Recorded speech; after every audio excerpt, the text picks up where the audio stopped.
Este video es muy interesante.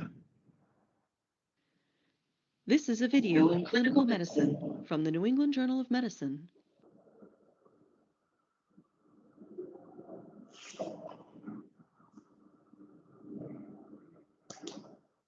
Thoracentesis is used diagnostically to establish the cause of a pleural effusion. It can also be performed to drain large effusions that lead to respiratory compromise. Limited data exists regarding the safety of thoracentesis in patients with coagulation abnormalities. The procedure is probably safe in patients with mild or moderate elevations of the prothrombin time or partial thromboplastin time.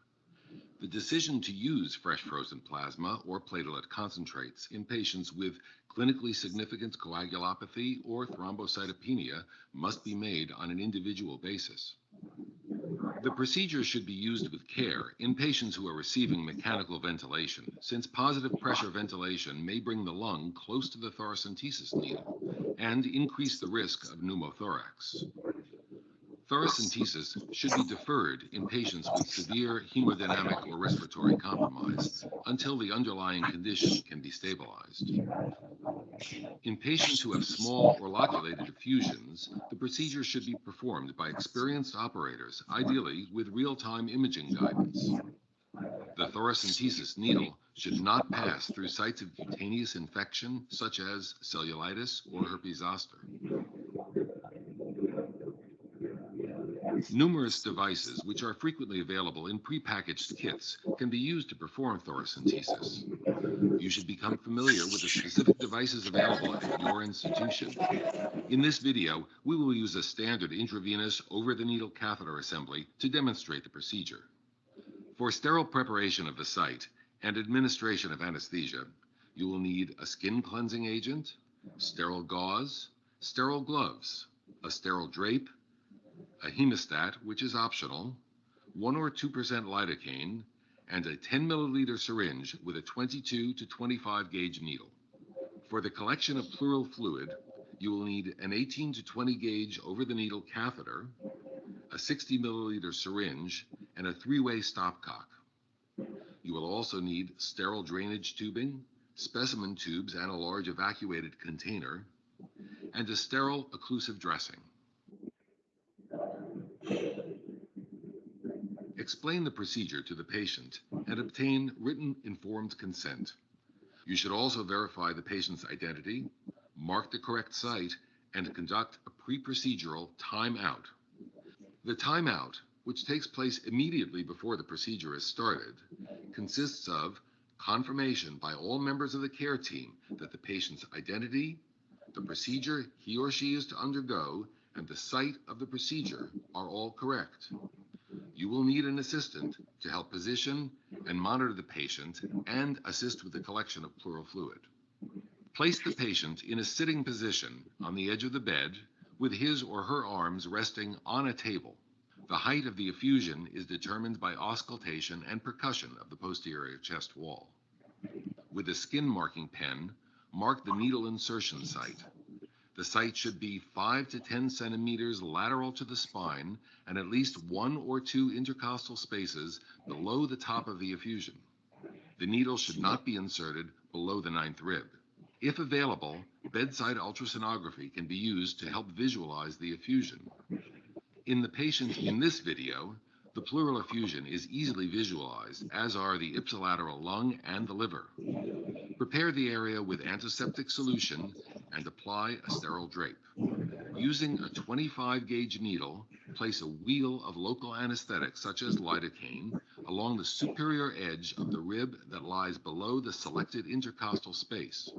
Switch to a 22 gauge needle and begin to anesthetize the deeper tissues. The inferior surface of the rib must be avoided, since the intercostal vessels and nerve are located in this region. At this point, walk the needle over the superior aspect of the rib, alternately injecting anesthetic and pulling back on the plunger as you advance. Once the needle enters the pleural space, pleural fluid will begin to fill the syringe. Inject more anesthetic at this point to anesthetize the highly sensitive parietal pleura. Note the depth of penetration and then withdraw the needle. If available, a hemostat may be attached to the exposed portion of the needle to mark the depth of the pleural space. Attach an 18-gauge over-the-needle catheter to a syringe and advance it along the superior surface of the rib. Keep pulling back on the plunger as you proceed to the predetermined depth of the pleural space. Once fluid is aspirated, immediately stop advancing the needle and guide the plastic catheter over the needle. When the catheter is fully inserted, remove the needle as the patient exhales or hums. The exposed hub of the catheter should be covered immediately with your finger to prevent the entry of air into the pleural space. Next, attach the three-way stopcock and large syringe to the catheter and continue to aspirate fluid. When this syringe is full, adjust the stopcock so that it is closed to the patient. The stopcock should be open to the patient only when fluid is being actively drained. If additional fluid needs to be drained for therapeutic purposes, attach the collection tubing to the stopcock and to the evacuated container.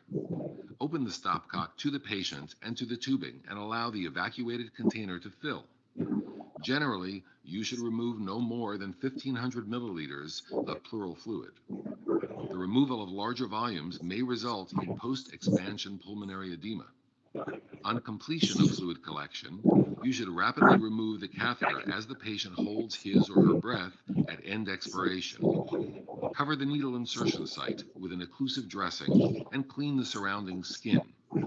At the end of the procedure, make sure that all needles are placed into appropriate safety devices. Aspirated fluid should be placed in specimen tubes before the large evacuated container is filled or while it is filling. A tube without additives should be used for chemical analyses such as the measurement of lactic dehydrogenase, protein, and glucose levels. An EDTA-treated tube should be used for the cell count and differential count. Specimens for cytologic and microbiologic analyses and for other tests may be required depending on the clinical circumstances. These are discussed in further detail in the accompanying written supplement. Analysis of the pleural fluid will help differentiate a transudate, which is commonly caused by congestive heart failure or cirrhosis, from an exudate, which may be caused by processes such as bacterial pneumonia, cancer, or trauma. Pneumothorax is uncommon after thoracentesis, and when present, it rarely requires the placement of a chest tube. Chest radiographs are not required after simple, uncomplicated procedures. Radiography of the chest should be performed if air was aspirated during the procedure, if chest pain, dyspnea, or hypoxemia develops, or if the patient is critically ill or undergoing mechanical ventilation. Other complications of thoracentesis include pain, coughing, and localized infection. More serious complications include hemothorax, intra-abdominal organ injury, air embolism, and post-expansion pulmonary edema.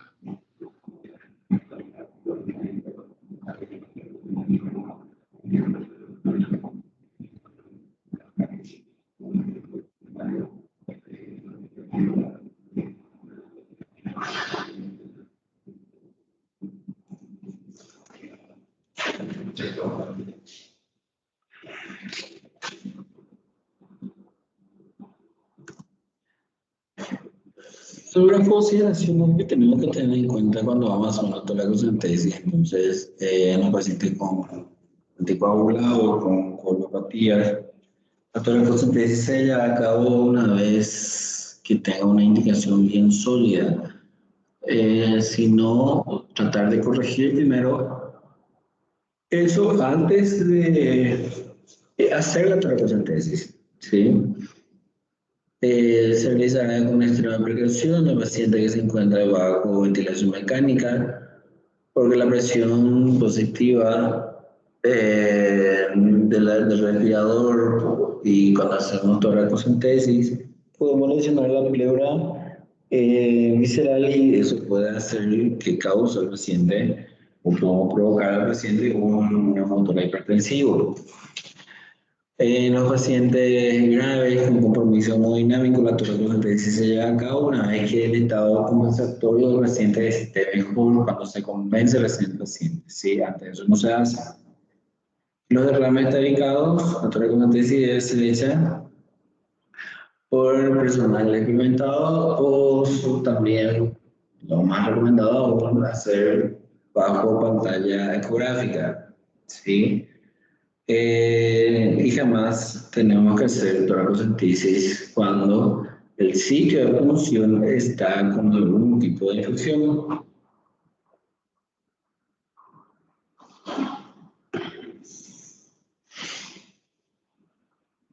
Bueno, vamos a hablar un poco del tubo pleural. ¿Sí? La apertura del tubo de tórax o tubo pleural, ¿sí? La colocación de un tubo pleural es una técnica relativamente sencilla que cualquier médico debe conocer. ¿Cómo se hace? Sobre todo para salvar la urgencia, ¿sí? Tiene riesgo, la técnica en sí tiene mínimo riesgo en cuanto a complicaciones, si se es bien realizada. Y obviamente siempre que respetemos eso, las indicaciones y la técnica bien realizada, ¿sí? Bien reglada sobre todo.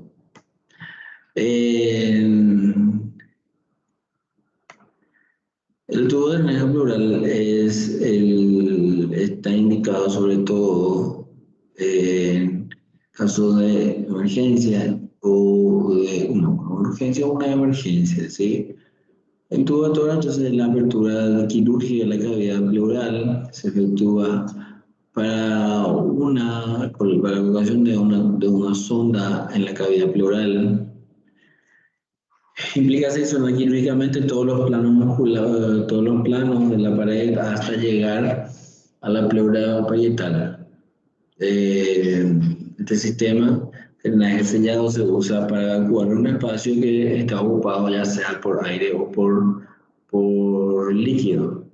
¿Sí? ¿Cuál es su objetivo? Entonces, aliviar la ansiedad y malestar del paciente, fomentar el intercambio gaseoso adecuado, extraer aire o líquido de forma continua y evitar el colapso pulmonar. ¿Cuáles son las indicaciones? Las indicaciones. No funciona mi mouse.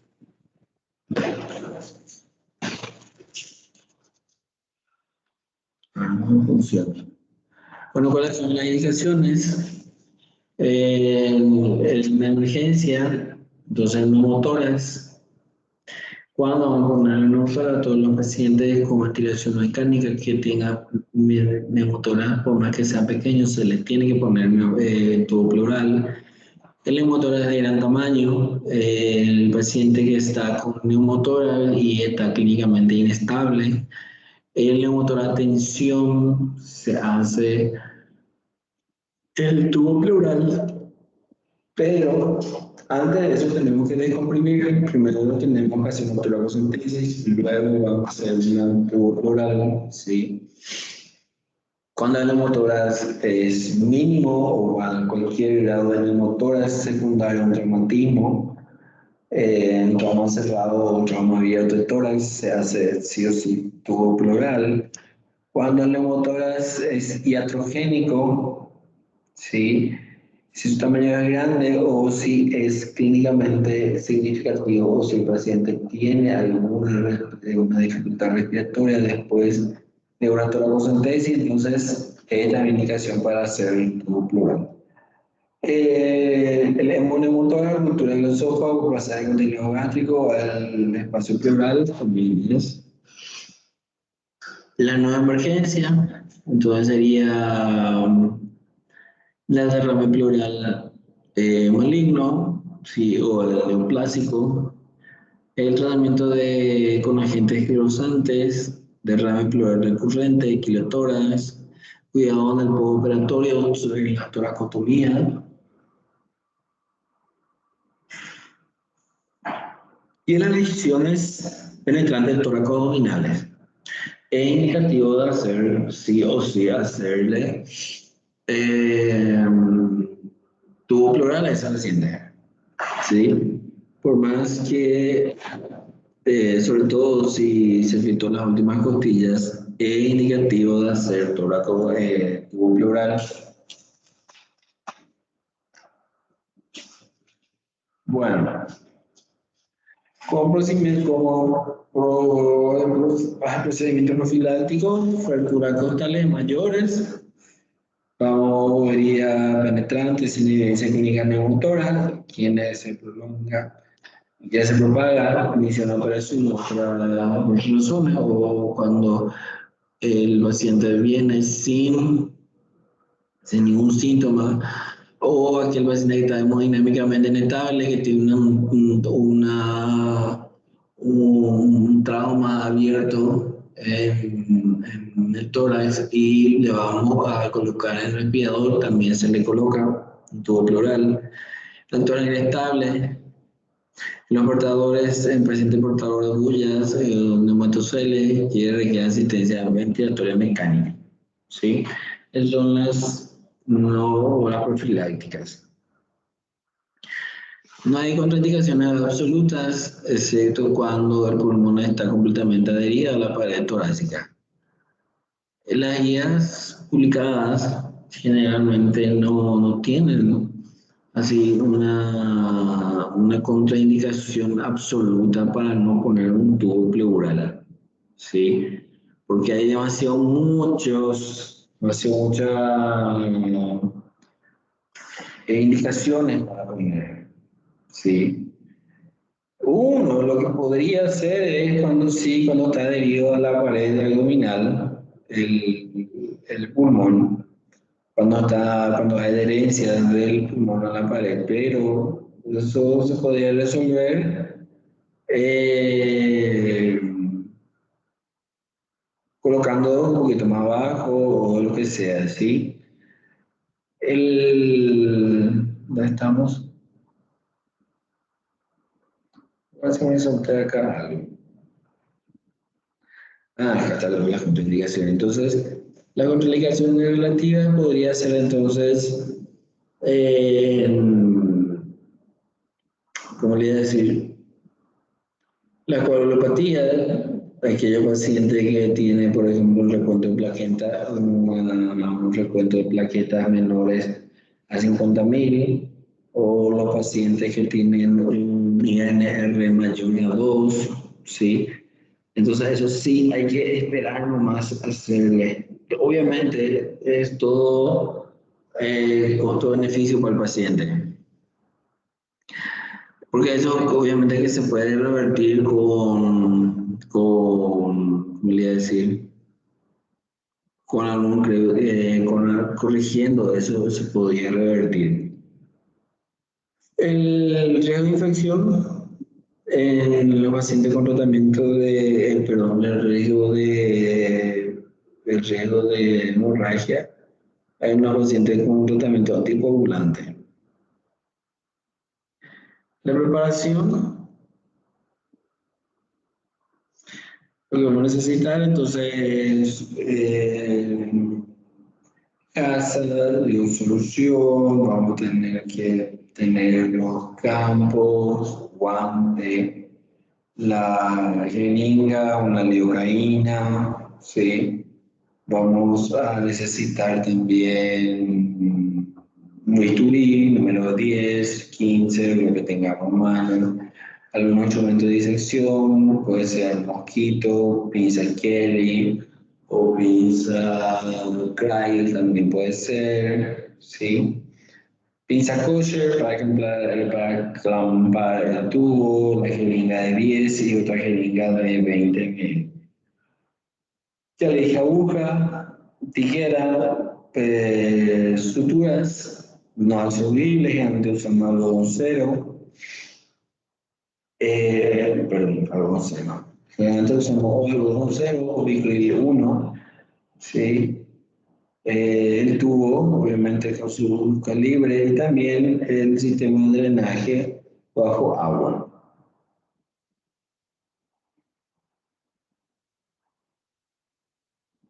Vamos a hacerle aquí. Este,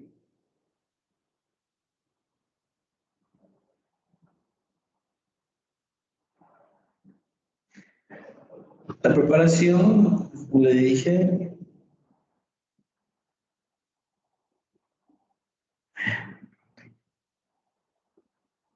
cierto, ahora que me acuerdo.